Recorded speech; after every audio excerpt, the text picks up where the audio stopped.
안녕하십니까, 알림이 황희두입니다. 지금 많은 언론에서도 충격을 받은 것 같습니다. 김어준 총수의 구독자 그리고 슈퍼챗 일거수일투족을 계속 보도까지 할 정도인데요. 슈퍼챗으로 벌써 1억 4천만 원 벌었다, 이런 보도까지 방금 전에 나왔습니다. 그리고 오늘 실시간 시청자 벌써 20만을 돌파하기도 했는데요. 이건 엄청난 돌풍이라고 밖에 설명이 안 됩니다. 그런데 이런 관심이 그냥 나오는 거겠습니까? 최근 강제기습 철거당한 전시회를 공장장이 접수해서 오늘부터 2월 9일 목요일까지 한 달간 벙커원 건물 1층 카페에서 전시회가 열린다고 합니다. 그리고 오늘 방송을 들으신 분들은 아시겠지만 12구 참사 유가족의 목소리도 계속 관심 갖고 마이크를 전해드리고 있는 상황입니다. 이렇게 하는 방송이 얼마나 있습니까? 이러니 실버부터 골드까지 한 번에 받을 수 있겠다, 이런 얘기가 나오는 거고, 이 모든 건 오세훈 덕분이다, 국민의힘 똥볼 찼다, 이런 반응들이 이어지고 있는 겁니다. 벌써 86만 명을 돌파한 상황이고요. 실버 버튼 받는 기간이 있기 때문에 골드와 동시에 받을 가능성이 매우 높아졌습니다.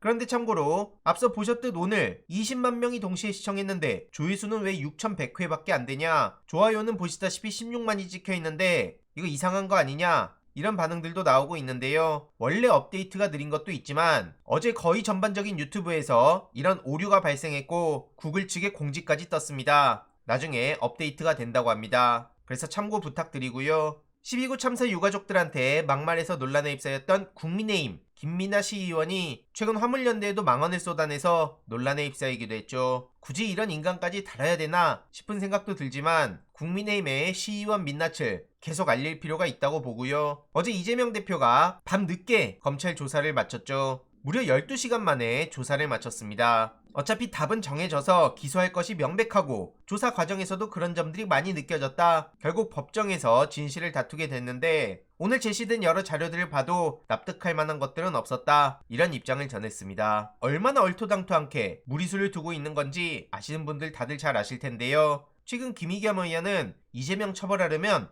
홍준표부터 처벌해야 된다, 이런 주장을 했습니다. 그도 그럴 것이 성남FC를 성남시가 인수해서 살려놨고 정말 열심히 뛰었는데 이런 잣대를 들이대기 시작하면 홍준표 시장은 물론이고 수많은 단체장들도 처벌받을 수밖에 없는 겁니다. 특히 경남FC는 STX로부터 5년간 200억, 대구FC는 두산건설에서 2년간 50억 광고를 유치했습니다. 그런데 이에 대해 홍준표 시장은 발끈하며 우리는 순수한 지원금이었다, 이런 소리나 하고 있습니다. 그러더니 화살을 문재인 전 대통령으로 돌리는데요. 적폐청산의 부메랑을 맞은 거다, 문재인 전 대통령을 원망해라, 이런 식으로 빠져나가려 하고 있습니다. 이뿐만이 아니죠. 대장동으로 그렇게 난리를 치더니 결국에 문제의 본질은 뭡니까? 윤석열 대통령의 과거 부실 수사 책임, 그리고 50억 클럽, 그리고 김만배 누나가 윤석열 부친 집을 왜 매입하게 됐는지, 이런 거에 대해서 들여다봐야 되는 거고요.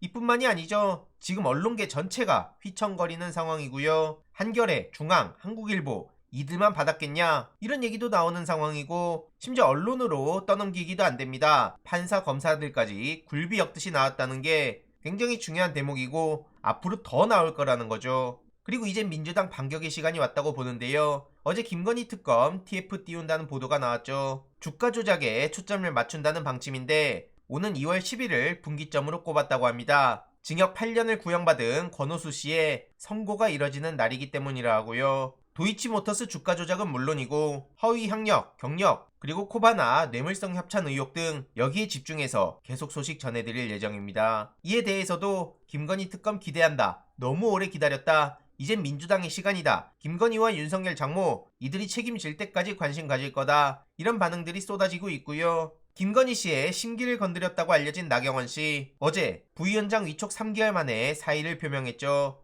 일을 못하게 만들어놨다, 이런 입장을 전하기도 했는데 대통령실에서 얼마나 때려댔습니까? 이를 두고 나경원 씨는 여러가지 심려를 끼쳐드렸기 때문에 사의를 표명했다 하는데 이건 비꼰 거라고 보고요. 더 웃긴 건 대통령실도 사의 표명에 대해서 들은 바 없는데 이러니 끝까지 앙금, 이런 보도까지 나오는 겁니다. 정말 구질구질하단 말밖에 안 나오는데요. 어쨌든 나경원 씨는 오늘 오전 본격적으로 공식 행보를 시작한다고 하죠. 그런데 이렇게 출마를 강행해버리면 개인적인 문제로 수사한다는 얘기까지 돌고 있다고 합니다. 수사 가능성 얘기에 장성철 소장은 이건 폭력적이다, 호불호를 떠나서 말도 안 되는 거 아니냐, 이럴 거면 선거를 왜 하냐, 그냥 윤석열 대통령 마음에 드는 사람 대표로 지명하면 되는 거 아니냐, 이런 비판까지 나왔고요. 민주당에서도 나경원 씨와 대통령실 누가 지금 거짓말하고 있는 거냐? 대통령의 당권 장악을 위해 저출산 고령화 정책이 혼란에 빠져도 상관없다는 거냐? 정신 좀 차려라. 당무 개입으로 부족해 이젠 직접 당대표를 낙점하겠다는 거냐? 그냥 차라리 지명해라. 이런 지적까지 이어갔죠. 어쨌든 지금 국민의힘은 극우라고도 볼 수 없는 극단적인 사람들한테 끌려다니고 있는 게 현실인데요. 신혜식, 김세희, 강신업 이게 웬 말입니까?